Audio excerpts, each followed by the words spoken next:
Assalamualaikum warahmatullahi wabarakatuh. Perkenalkan nama saya Alfani Winudayatama, sebagai digit tim terakhir saya 095, program studi Teknologi Rekayasa Otomasi Sekolah Vokasi Universitas Diponegoro Angkatan 2025. Pada video sebelumnya, kita sudah belajar bersama mengenai fundamental yang ada dalam bahasa pemrograman C++, namun tidak sampai situ aja. Karena itu, kita di sini akan belajar bersama-sama melanjutkan mempelajari mengenai fundamental dalam bahasa pemrograman C++, atau dimana kita mempelajari bahasa pemrograman C++ yang level 3 dan 4. Kita akan membahas mengenai conditional, iterasi array menggunakan perulangan looping, pengaplikasian dan juga lainnya. Tanpa berlama-lama, langsung saja kita masuk ke materinya. Nah, untuk pada video kali ini juga kita akan memperdalam materi mengenai fundamental di bahasa pemrograman C++. Kita akan membahas mengenai conditional, yaitu if, else, else, dan juga di dalamnya terdapat logika boolean. Kemudian kita juga mempelajari mengenai looping ataupun perulangan, yaitu ada perulangan for, while, do while, dan juga yang terdapat iterasi array menggunakan perulangan ataupun looping. Nantinya kita juga akan berlatih dalam membuat program, menghitung nilai rata-rata, dan juga membuat tabel perkalian. Serta kita juga akan membahas mengenai perbedaan parameter, yaitu parameter by copy dan juga parameter by reference. Nah, kita juga nanti akan membahas mengenai fungsi dengan contoh-contohnya, serta kita akan belajar perbedaan antara file HPP dan juga CPP. Dan terakhir kita juga akan belajar bersama-sama dengan cara membuat program modular sederhana seperti perhitungan operasi aritmatika. Langsung saja kita ke materinya.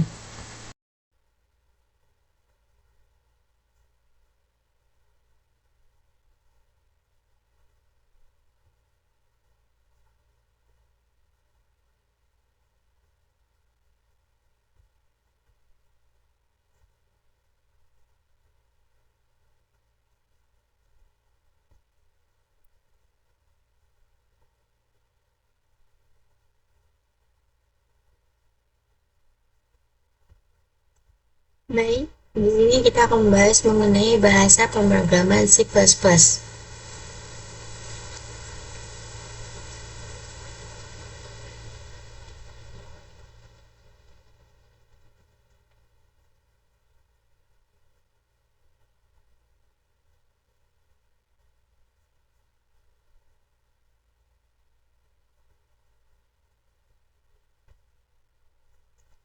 Baik, di sini untuk pengondisionalan else, dan logika boolean.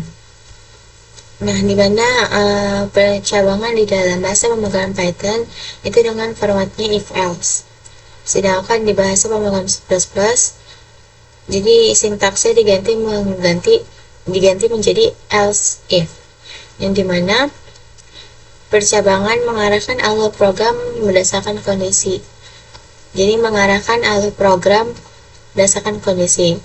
Nah, ada rantai if, dan juga else.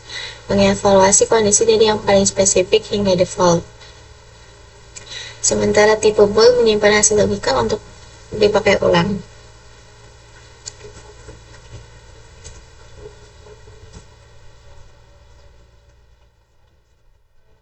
Jadi ini akan else itu akan menurunkan cabang sampai dia menyimpan hasil logika. Konsep utamanya di sini setiap blok if dievaluasi secara berurutan sampai kondisi terpenuhi. Else menangani semua kemungkinan yang tidak masuk dalam kondisi sebelumnya. Ekspresi perbandingan mengembalikan nilai boolean sehingga bisa disimpan di variabel.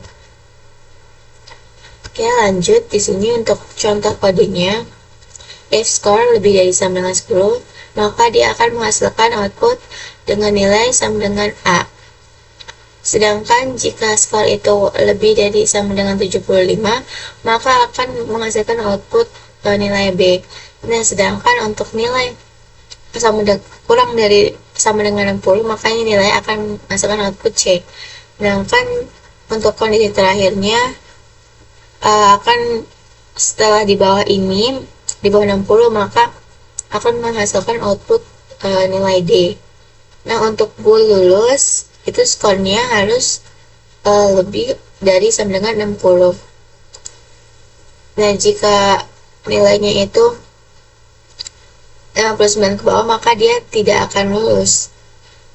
Di sini juga mengasihkan output status lulus ya atau tidak.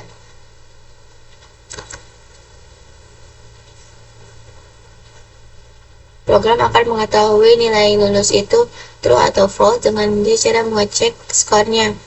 Jika skornya lebih dari sama dengan 60, maka dia akan lulus. Atau ya, akan menghasilkan output status lulus ya.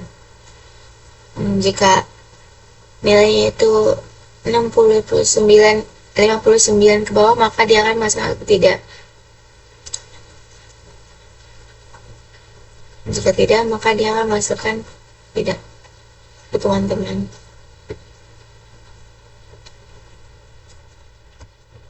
Baik, di sini kita akan lanjut untuk membahas looping for, while, do while, dan if literasi array. Loop itu mungkin eksekusi berulang, for, while, dan juga do while, yang dimana memiliki keevaluasi kondisi yang berbeda, namun semuanya dapat digunakan untuk menelusuri array. Gitu teman-teman. Konsep utamanya ini bisa dibaca. For dipakai saat jumlah iterasi sudah diketahui. While memeriksa kondisi di awal putaran, berhenti jika kondisi salah. While menjalankan blok dulu baru memeriksa kondisi. Nah, minimal itu sekali jalan ya teman-teman.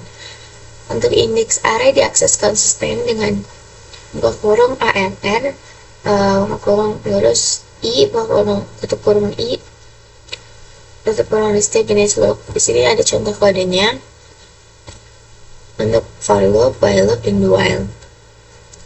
Intinya dari program ini sama. Untuk for loop dituliskan baris kode sebagai berikut. Dengan integer i-nya sama dengan 0, i lebih kecil dari 5, i plus, maka dia akan menghasilkan array dari unfix ke i itu. Gitu teman-teman. Jadi seiring berjalannya waktu, i ini akan bertambah sampai di mana nilai i-nya ini sampai mencapai batas. Maka perulangan akan berhenti saat i itu sama dengan 4. Sama seperti untuk while loop juga. Di sini terdapat variabel i sama dengan 0, nilai i 0-nya. Maka while jika i kurang dari 5, maka dia akan mengepung indeks dari array dari i tersebut sampai mencapai batasnya di sini. Begitu juga dengan do while loop.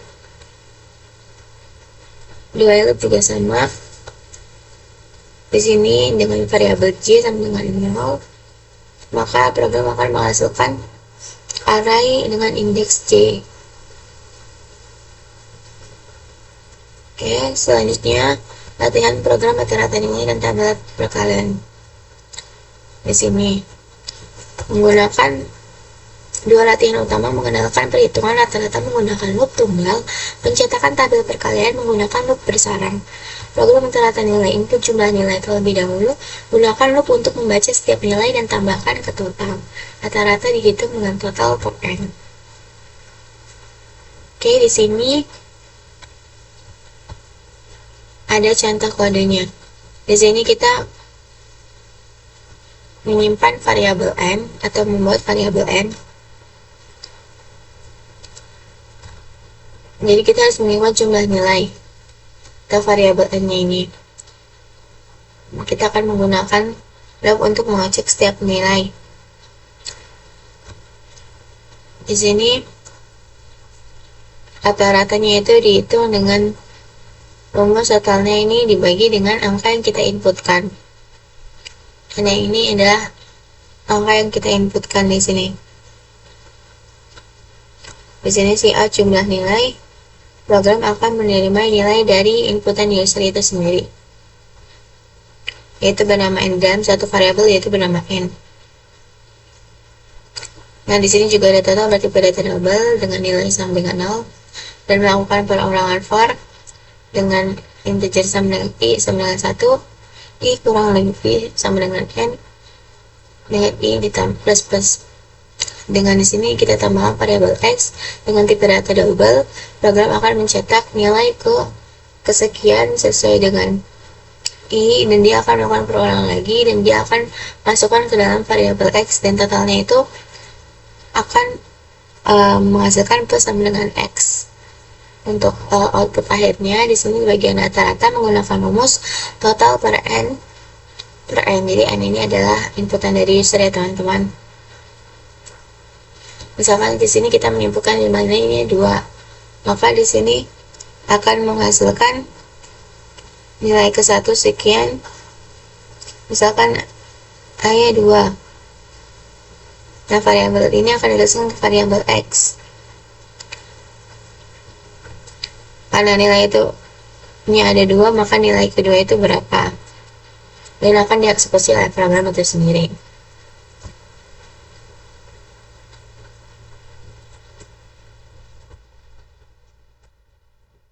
Baik, lanjut.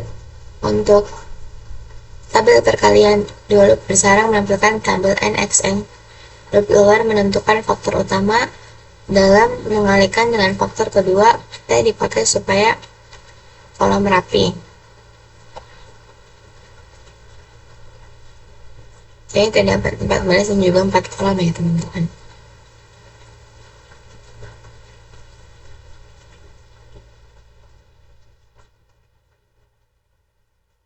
Di sini juga ada contoh kodenya. Kita menginputkan n, kemudian program akan menghasilkan atau mencetak tabel perkalian hingga sesuai, maka program akan melakukan perulangan sampai dia menghasilkan nilai nilai tersebut disimpan ke dalam variabel n. Di sini juga ada perulangan for dengan i sama dengan 1, i kurang lebih sama dengan n, i plus plus, kemudian di sini juga ada for lagi dengan variabel j sama dengan 1, j kurang dari sama dengan n, j plus plus, maka program akan mencetak i dikali j per t. Di sini akan menghasilkan code-nya, atau program akan mencetak hasil dari perkaliannya. Lanjut, di sini ada perbedaan parameter by copy dan by reference. Jadi jenis parameter itu ada 2, ada sys plus by copy, ada by reference. Nah, untuk parameter by copy, dia itu hanya menerima inputan saja, tidak merubah nilainya. Sedangkan untuk by reference ini langsung memodifikasi variabel asli. Menerima referensi atau parameter bisa dikalkulasikan juga. Nah, konsep utamanya di sini menerima salinan hingga A hanya variabel lokal, jadi tidak mengubah nilai aslinya. Untuk variabel untuk perbedaan parameter by reference dalam C++ itu menerima referensi operator, memastikan menunjukkan ke variabel pemanggil. Menggunakan referensi alat saat ingin menghemat salinan besar atau memodifikasi argumen. Oke, di sini ada contohnya. Terdapat fungsi pertama copy dengan parameter integer a dengan a plus sama dengan 10. Di bawahnya juga telah membuat fungsi tambah ref yang mirip dengan atas, namun di sini berbeda dengan a plus ditambah yang pertama ini parameter copy dan ini by reference. Jadi fungsi parameter by copy ini hanya menerima inputan variabel yang dikirim. Jadi perubahan a ini tidak mempengaruhi variabel aslinya. Maka jika kita menginputkan variabel 5, maka a ini akan menghasilkan variabel 5.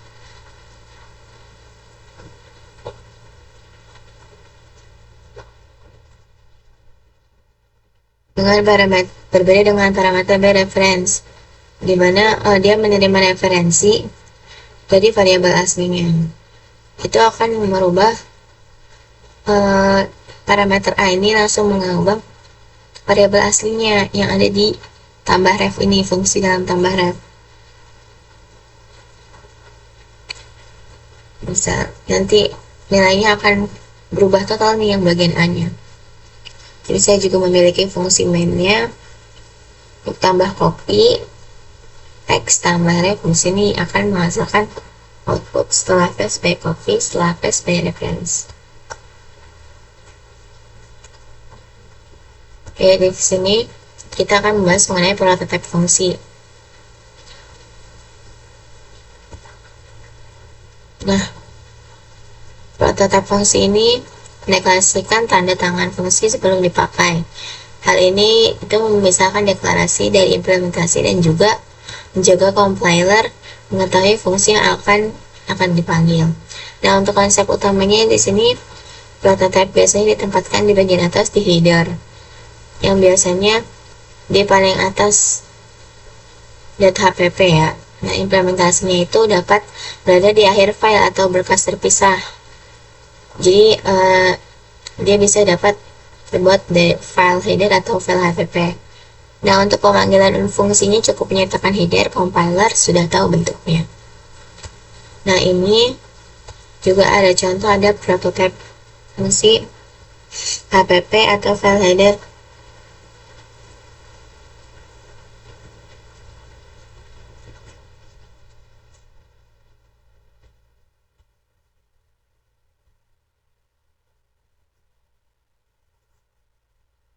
Nah, di sini untuk contoh prototype fungsinya ada integer dengan fungsi kali. Jadi pada data integer yang dimana nilainya itu ada A dan B, dan implementasinya di sini di return kita menggunakan return untuk mengalihkan jumlah A dan B. Kemudian untuk pemanggilannya kita menggunakan fungsi main-nya, yaitu kita membuat variabel X bertipe data integer dengan sama dengan 4 dan Y sama dengan 5. Untuk outputnya dia akan menghasilkan hasil kali dari X dan Y tersebut, kemudian ditutup dengan return 0.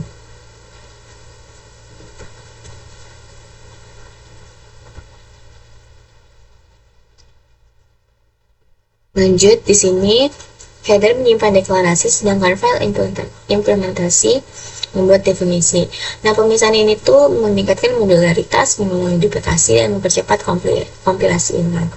Ini di sini untuk konsep utamanya tentu saja header itu dengan .hpp, untuk file implementasinya dengan .cpp. Nah, di sini juga bisa menambahkan atau menginputkan header .app untuk membuat fungsi itu siap di berkas lain gitu. Contoh implementasi nyatanya itu seperti ini. Nah, di sini ada contoh programnya.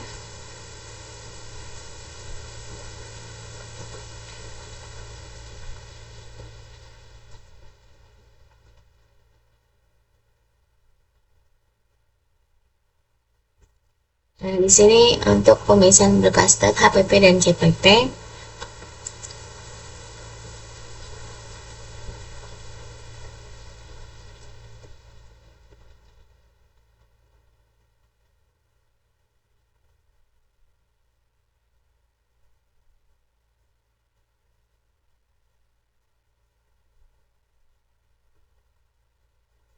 Nah, perbedaan antara HPP dan juga CPP. Jadi HPP ini adalah file header yang fungsinya itu adalah menuliskan fungsi kelas dan konstanta dan juga lainnya yang ingin diberikan. Simpelnya itu seperti library yang disebut oleh profesor. Sedangkan file CPP ini implementasi yang di dalamnya membuat kode atau instruksi yang akan dideklarasikan. Jadi kita mengambil file header ini dan masukkan ke dalam file CPP. Di sini sesuai dengan contohnya ada menampilkan dengan kita memiliki kelas tampil menu yang dimana di sini tuh ada metodenya ya atau atributnya, ada beberapa, yaitu dengan tambah dengan tipe data integer dan kurang dengan tipe data integer. Untuk implementasinya juga sama seperti bisa dilihat di sini. Kemudian di sini untuk program modular sederhana, yaitu program kalkulator manual sederhana menunjukkan bagaimana fungsi terpisah bekerja sama dengan main untuk menghadirkan struktur modular yang mudah dikembangkan. Jadi seperti perhitungan matematika biasa lah ya.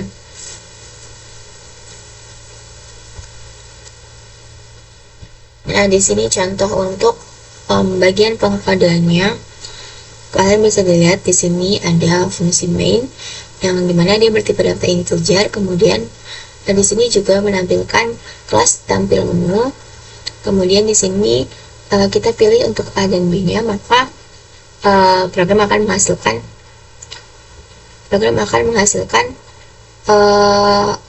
memberikan output pilih menu. Kemudian dia akan mengulang sampai user menginputkan suatu angka yang bisa disimpan di dalam variabel ini pilih. Kemudian program akan mengatakan masukkan angka 1, kemudian angka 2. Setelah itu pengkondisian di sini, jika pilih itu sama dengan 1, maka hasilnya akan ditambah A dan B-nya. Jika kondisi lainnya, pilihan kedua itu, jika pilihnya itu sama dengan 2, maka hasilnya itu akan dikurang A dengan B. Dan kondisi terakhir, jika pilihan tidak tersedia per N. Di sini juga ditutup dengan return 0. Jadi teman-teman, langsung saja kita implementasikan kode-kode yang sudah kita buat ke dalam bahasa pemrograman C++.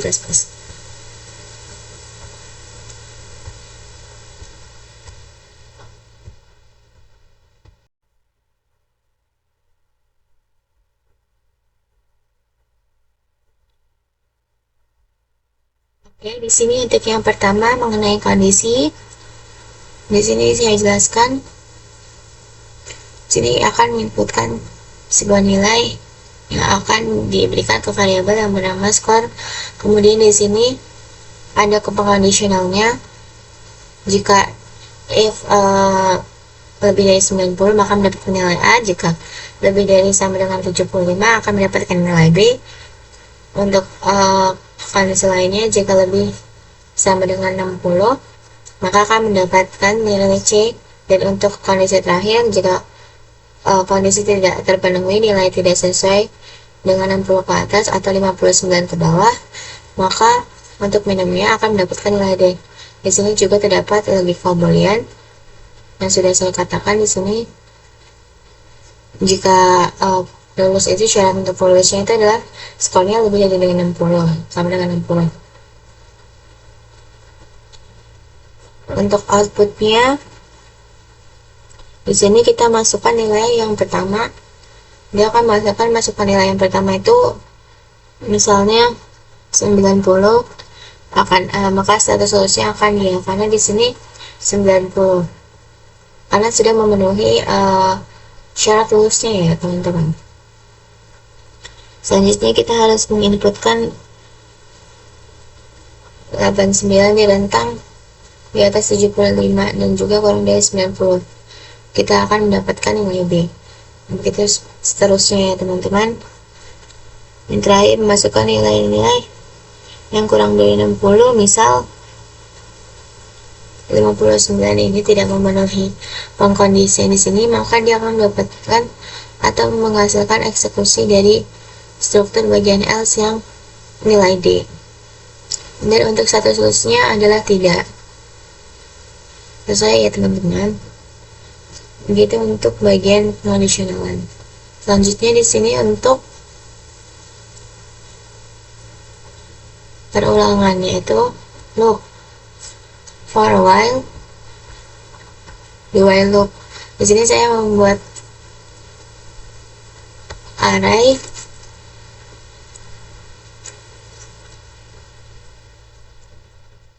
di sini juga ada fungsi main bernama array bernama ARR yang bertipe data integer yang terdapat 5 nilai 1, 2, 3, 4, dan 5.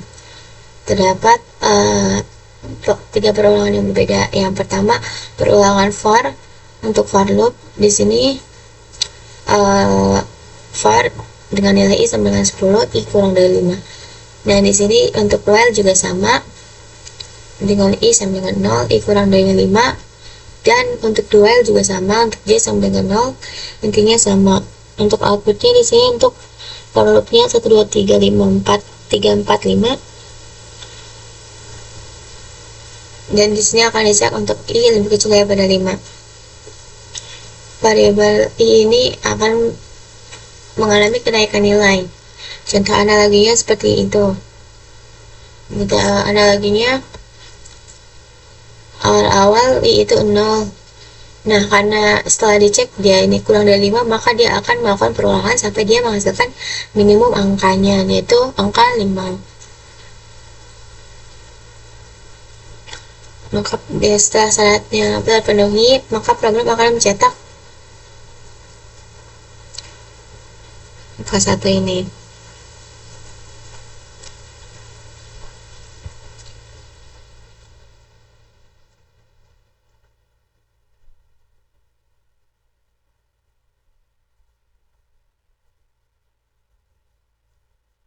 Intinya perulangan ini dia akan menambahkan angka-angkanya sampai dia mencapai kondisinya terpenuhi, yaitu i kurang dari 5, yang dimana dia akan menambahkan sampai batas minimumnya sama dengan while loop, pada intinya for loop, while loop, dan dual loop ini sama ya teman-teman. Kemudian di sini dia akan masukkan output yang seperti yang tadi sudah saya katakan, akan mengganti nilai j ini dengan perulangan sampai dia menghasilkan kondisi terpenuhi.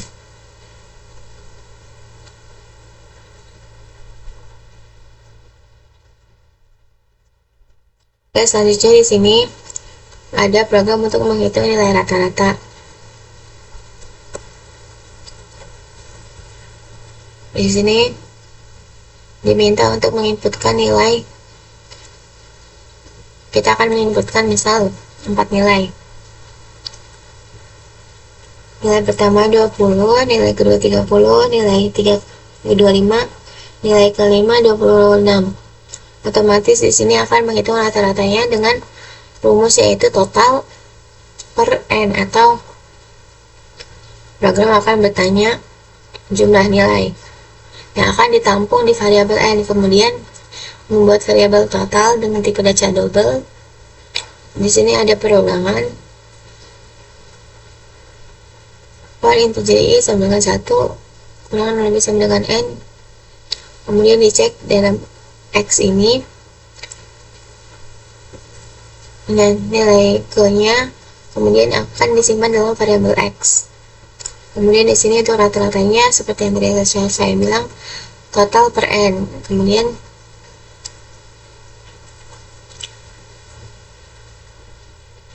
nah, misalkan tadi kan kita menginputkan 4 nilai, otomatis dia akan mencetak nilai ke-1, 2, 3, dan ke-4 sesuai dengan yang kita minta.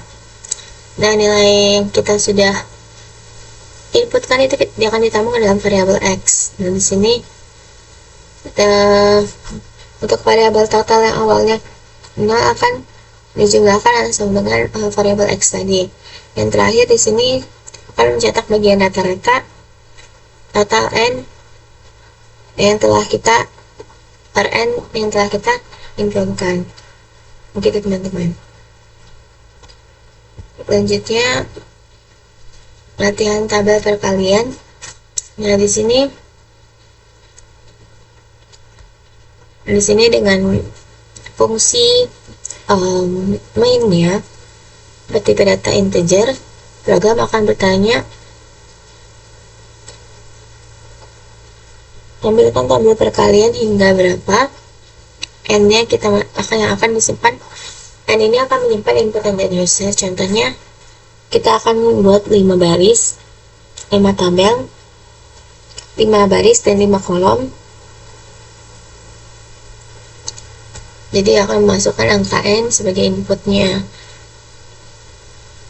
Jadi n ini menentukan ukuran tabelnya, misal baris dan juga kolomnya. Misalkan n ini kita inputkan sama dengan 5, maka program akan menampilkan tabel perkalian hingga 1 kali 1 sampai 5 kali 5. Kemudian di sini kita masuk ke dalam file integer i sama dengan 1, i lebih kecil sama dengan n, i plus plus.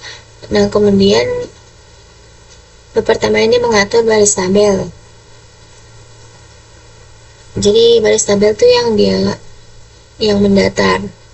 Nah, variabel i di sini tuh mewakili angka pada baris, yang dimana di loop pertama itu angka baris itu akan berjalan dari angka 1 sampai ke n.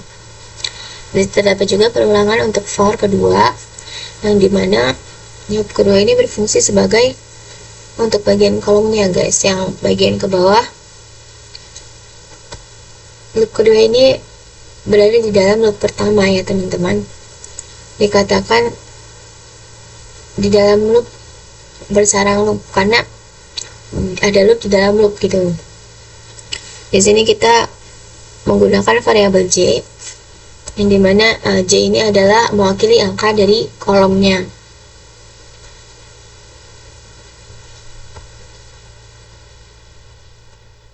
Nah, di sini program akan menghitung i dikali j, yang dimana untuk memberikan jarak ya untuk ininya.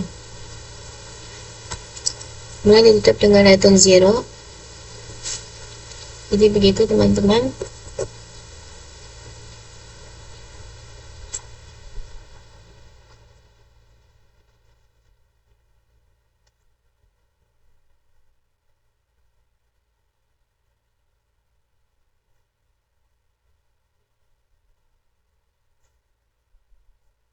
Maka outputnya begini ya teman-teman.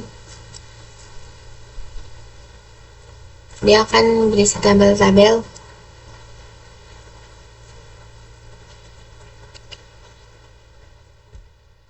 Jadi untuk bagian tabel perkalian ya teman-teman. Di sini selanjutnya mengenai parameter copy dan reference. Saya tekan lagi untuk parameter by copy ini, perubahan nilainya itu tidak mempengaruhi variabel asli. Sedangkan untuk parameter by reference ini memengaruhi variabel asli atau mengubah total variabel asli. Nah, di sini juga ada fungsi dari mainnya dengan variabel x. Kemudian setelah kita run saja, dapat kita lihat bahwa setelah pass by copy ini diisi 5, setelah pass by reference maka nilainya akan 15. Dia akan mengubah nilai variabel aslinya.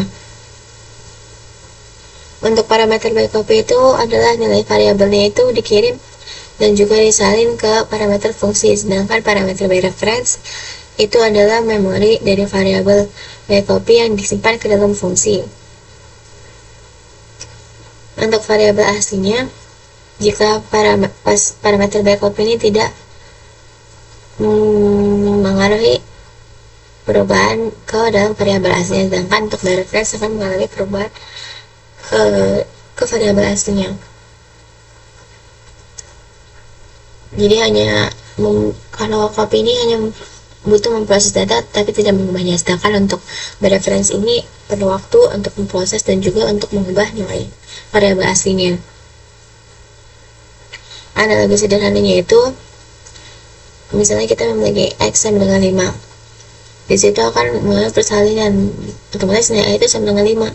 Dia akan mengubah nilai a sama dengan 15 karena dia dapat parameter by copy, dia akan a nya itu tetap akan 5, sedangkan untuk di parameter by reference dia akan mengambil a itu akan menghasilkan 15. Jadi referensi dari nilai x itu sendiri.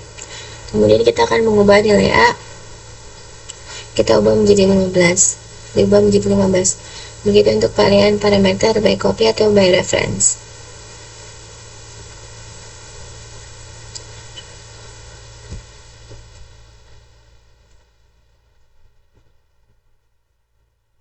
Dan di sini untuk prototype fungsi ada 3 file, dan di sini juga ada 3 file.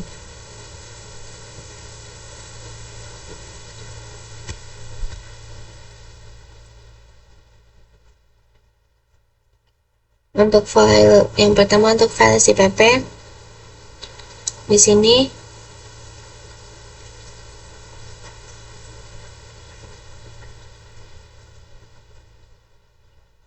Saya menjelaskan untuk yang HPP dulu. Ada 6 ini, if and def. Ini sebagai headernya.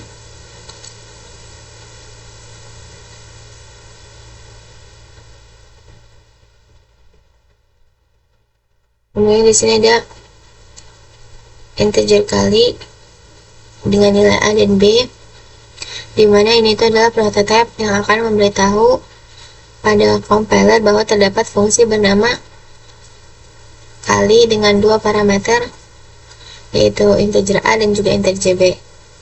Kemudian di sini ada if, yang dimana ini untuk menutup header tadi, untuk menutup if and def dan juga define.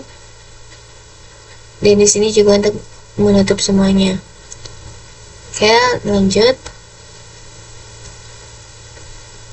Di sini untuk CPP, fungsi dari .cpp. Di sini terdiri dari 5 baris kode. Kita menempatkan header agar fungsinya itu konsisten. Kemudian yang pertama di sini sebagai header, untuk .hpp sebagai header, dan yang ini juga menggunakan kata kunci input untuk membuat header di sini. Kemudian di sini fungsi kali untuk mengembalikan hasil pengalian antara A dan B. Selanjutnya untuk ke bagian yang main, untuk include stream. Di sini juga ada include 06 fungsi prototype HPP yang sudah kita buat, header yang sudah kita buat tadi, yang fungsinya itu membuat main bernama fungsi kali, memanggil. Kemudian ada isi namespace std .2.2. Di dalam fungsi main di sini ada parameter x dan y yang akan dikalikan menggunakan pemanggilan hasil kali yang telah kita buat. Lalu di sini program akan mencetak. Untuk mengerang program seperti video ini, kita tidak bisa run langsung. Kita menggunakan komen seperti berikut: y++ file main-nya, kemudian file fungsi dari .cpp-nya, underscore program. Kita cek bagian untuk terminal. Yang untuk mengeksekusinya adalah dengan cara mengetikkan ketik / program. Untuk hasilnya di sini hasilnya 20 dikarenakan kita menyebutkan 4 dan y-nya adalah sama dengan 5.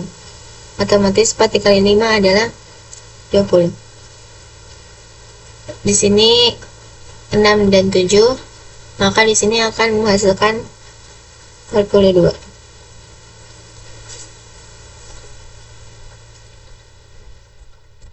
Baik, mengenai program modularnya bagian ke-7, untuk yang modular yang HPP sudah seperti saya bilang, terdapat header luar modular HPP underscore HPP sudah kita deklarasikan.